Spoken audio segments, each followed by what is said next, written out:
Welcome to citizens pulse. నేను మీ ఉదయ్. తెలంగాణ రాష్ట్రం మొత్తం అట్టుడుకుతున్నటువంటి ఏదైనా సమస్య ఉంది అంటే కుమ్మెర ఘటనకు సంబంధించినటువంటి అగ్రవర్ణాలు దాడి చేసినట్టుగా రజక కుటుంబానికి సంబంధించినటువంటి వాళ్ళు ఆరోపిస్తూ బాధితులు కూడా భారీ ఎత్తున బాధితుల వైపు మాట్లాడుతున్నటువంటి తరం. కానీ ఈరోజు వీర్లపల్లి శంకర్ ఎవరైతే అదే రజక కమ్యూనిటీకి సంబంధించినటువంటి ఎమ్మెల్యే పూర్తి స్థాయిలో అక్కడ పాప మరణం కూడా ఎలాంటి ఘటనతో జరగలేదు, సహజ మరణం అని చెప్పి ప్రయత్నం చేస్తా ఉన్నారు. చూద్దాం అసలు దానికి సంబంధించినటువంటి డిఎస్పీ ప్రెస్ నోట్ కావచ్చు, తర్వాత ఎస్పీ గారి ప్రెస్ నోట్ కావచ్చు, అక్కడ ఉన్నటువంటి డిసిసి అధ్యక్షుడు వంశకృష్ణ మరియు కోచుకోల ఎమ్మెల్యే స్థానిక ఎమ్మెల్యే కోచుకోల రాజేష్ రెడ్డి గారి మాటలు కూడా పూర్తి స్థాయిలో మాట్లాడే ప్రయత్నం చేద్దాం, దాని మీద విశ్లేషించే ప్రయత్నం చేద్దాం. మనతో పాటు దత్తాత్రేయ ఉన్నారు, బీఆర్ఎస్ పార్టీకి సంబంధించినటువంటి సీనియర్ లీడర్, అదేవిధంగా తెలంగాణ ఉద్యమకారుడు. అన్న నమస్తే.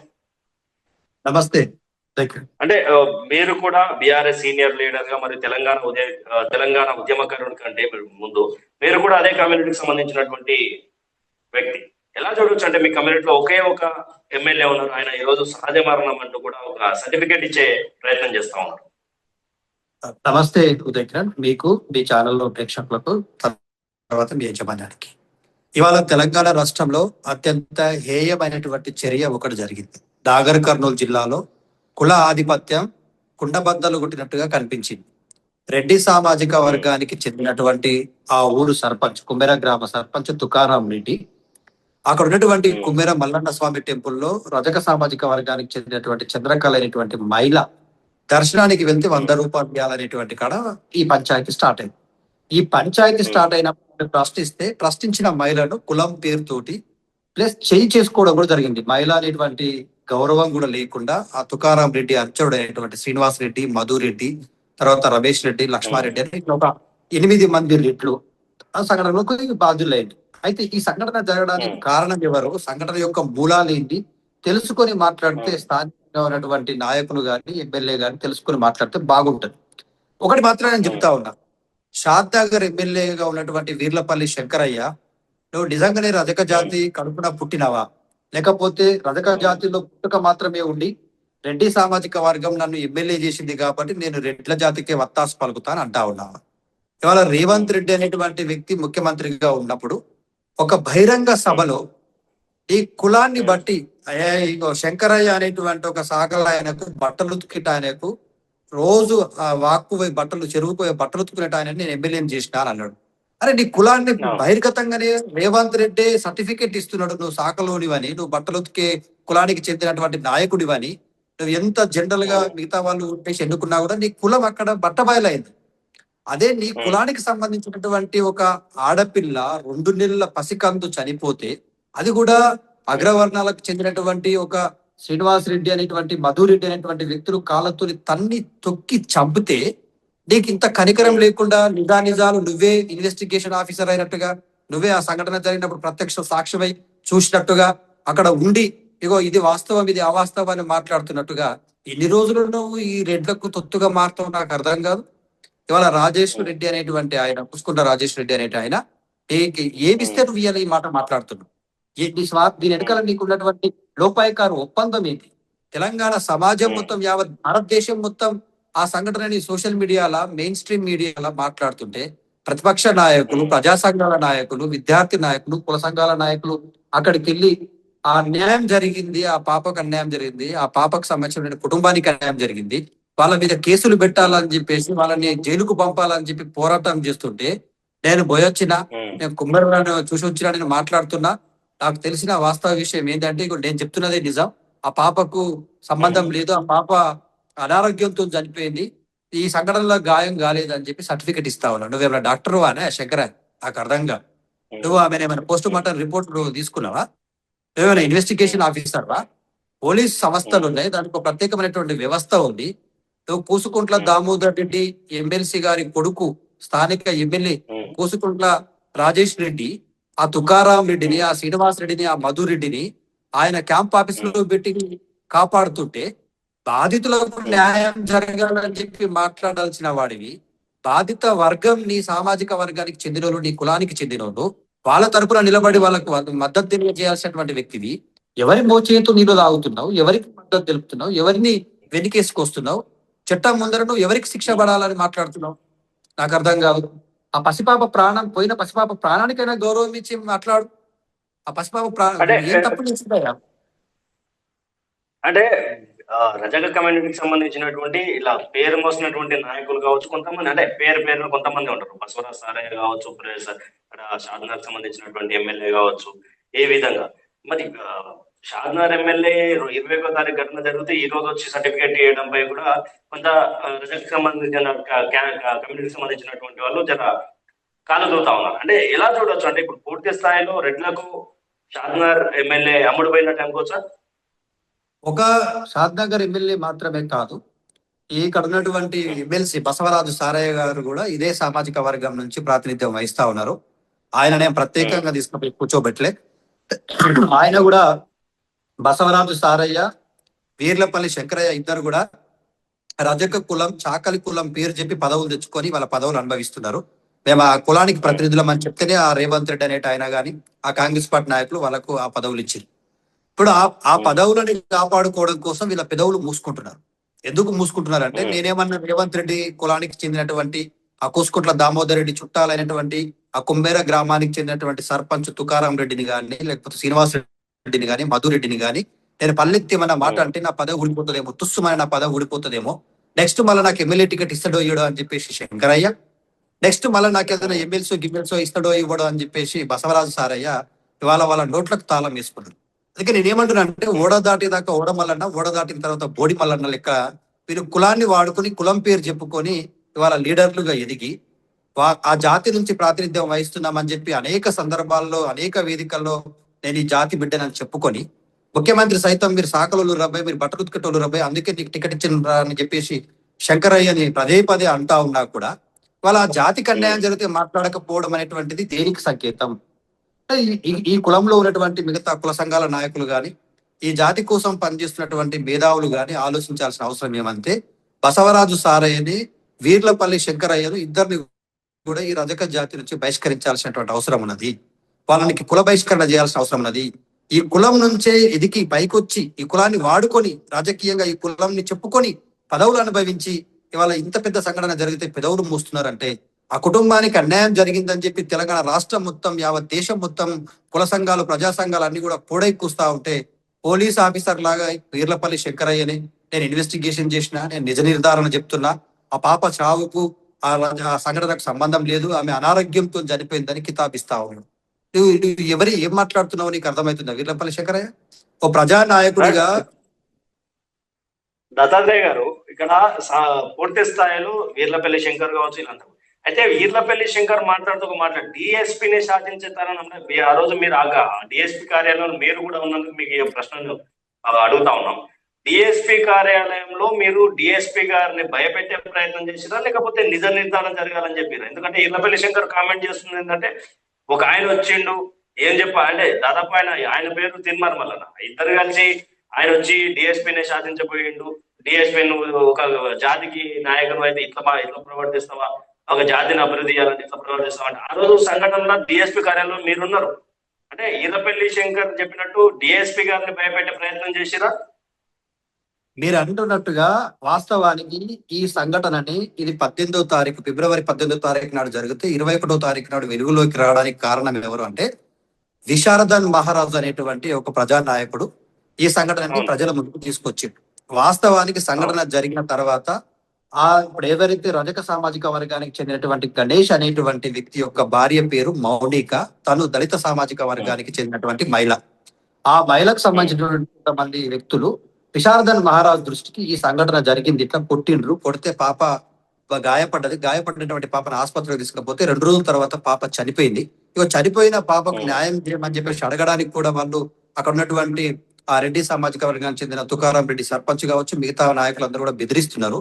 ఇది ఇక్కడితో మగ్గిపోవాలా, ఈ పోస్ట్ వాట్సాప్ లో ఎక్కడ పోస్ట్ పెట్టద్దని చెప్పేసి జులూం చేస్తున్నారు, బెదిరిస్తున్నారు అని చెప్పేసి ఒక వ్యక్తి చెప్తే, విశారదన్ మహారాజు స్వయంగా అక్కడికి వెళ్ళి 4 గంటలకు, సాయంత్రం 4 గంటల నుంచి ఉదయం తెల్లవారుజామున 2 గంటల వరకు అక్కడ కూర్చొని సంఘటనకు కారణమైన వీళ్ళ మీద కేసులు బుక్ అయ్యే విధంగా పోరాటం చేసి, అయితే ఈ పోరాటం చేస్తున్న క్రమంలో డిఎస్పీ గారిని మేము చాలా స్పష్టంగా ప్రశ్నించినాం. అక్కడ ఇంకోటి ఏంటంటే, శ్రీనివాస్ రెడ్డి ఆ సంఘటన కారణమైనటువంటి శ్రీనివాస్ రెడ్డి, మధురెడ్డికి సంబంధించినటువంటి వాళ్ళ సామాజిక వర్గానికి చెందినటువంటి సిఐఏ ఉన్నాడు అక్కడ, అశోక్ రెడ్డి అనేటువంటి సిఐ.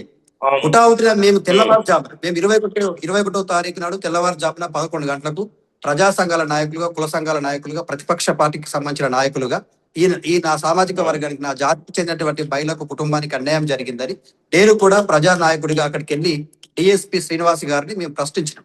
మీకు మొట్టమొదటిసారిగా డయల్ 100 కు ఫోన్ ఎవరు చేసిండ్రు? గణేష్ రజక సామాజిక వర్గానికి చెందిన గణేష్ కుటుంబం డయల్ 100 కు ఫోన్ చేసింది.